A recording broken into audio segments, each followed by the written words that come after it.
Le secteur minier en Côte d'Ivoire, un domaine en pleine expansion après la mise en place des réformes du gouvernement. Les statistiques de 2018 révèlent un chiffre d'affaires de plus de 582 milliards de francs CFA contre 539 milliards en 2017, soit une augmentation de 8,02%. 65,841 milliards de nos francs de recettes fiscales contre 56,5 milliards de francs CFA en 2017. Avec 178 permis de recherche et 16 permis d'exploitation minière en cours de validité, ce sont 268 milliards de nos francs qui ont été investis en 2018 sur toute l'étendue du territoire national. L'or représente 86,52% des demandes, soit 154 permis de recherche. La production d'or à l'échelle industrielle est passée de 7 tonnes en 2009 à environ 24,5 tonnes en 2018 et fait de la Côte d'Ivoire le 7e producteur d'or en Afrique, selon le ministre des Mines et de la Géologie. Jean-Claude Kouassi était à la tribune de l'invité des rédactions du groupe Fraternité Matin. Le ministre est longuement revenu sur les efforts consentis par le gouvernement pour mettre fin à l'exploitation illégale de l'or à travers le Programme national de rationalisation de l'orpaillage, PNRO. Il a permis la fermeture de 1195 sites d'orpaillage, l'interpellation de centaines d'orpailleurs clandestins, la saisie d'armes, de munitions, de matériel d'exploitation, de produits chimiques et de stupéfiants. Nous sommes en train de lutter sans répit contre l'orpaillage clandestin qui nuit aux exploitations minières légales, détruit notre environnement, menace la qualité de vie dans nos villages et la vie même de nos parents et hypothèque l'avenir de nos enfants et petits-enfants. Nous allons promouvoir également le contenu local en vue d'accroître la part des nationaux, particulièrement des entreprises nationales, dans la chaîne de valeur des activités minières. Le secteur minier représente actuellement 2% dans le produit intérieur brut du PIB. Le gouvernement veut doubler ce taux en 2020.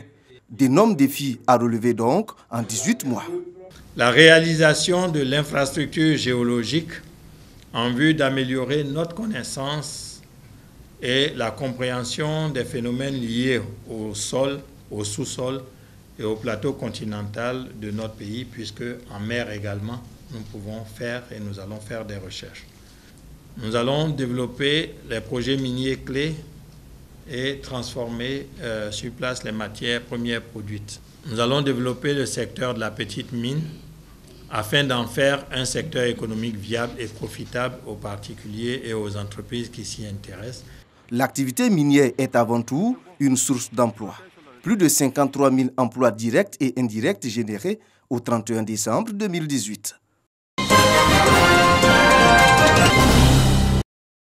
Yobou Gaye Jouachin est un jeune agriculteur dans le village de Fayé, sous-préfecture de Gabiadji.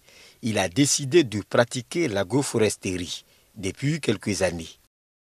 Au milieu de ces arbres, j'ai mis du café, j'ai du cacao, j'ai fait du taro, j'ai fait l'ananas, j'ai fait un peu de tout quoi. Voilà, c'est un exemple que je donne à tout le monde. Aujourd'hui, nous savons que la forêt est finie, il n'y a plus de forêt. Qu'est-ce qu'il faut pour que la forêt revienne? Il faut planter des arbres. C'est cet exemple, ce modèle de culture qui consiste à associer des arbres forestiers au plan agricole que le président du conseil d'administration de la SODEFOR, Société de développement des forêts, est venu en parler aux paysans de cette localité.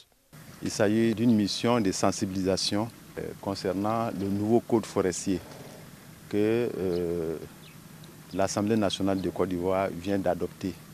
Alors donc il est question là de sensibiliser nos parents paysans qui sont déjà dans les forêts classées, d'adopter l'agroforesterie. C'est-à-dire quoi? En même temps, les plantations en production, essayer de planter les arbres fruitiers comme les arbres bois d'œuvre forestiers. Au cours de la rencontre d'échange avec les paysans de cette zone forestière où se trouvent des forêts classées, les problèmes d'agression de ces forêts classées, du foncier rural et de la cohésion sociale ont été abordés. Il a été également rappelé aux paysans que pour permettre à l'État de Côte d'Ivoire de conserver son statut de pays forestier et garantir les performances de son agriculture, il faudra que sa couverture forestière représente au moins 20% de son territoire. En retour, les paysans ont promis pratiquer désormais l'agroforesterie.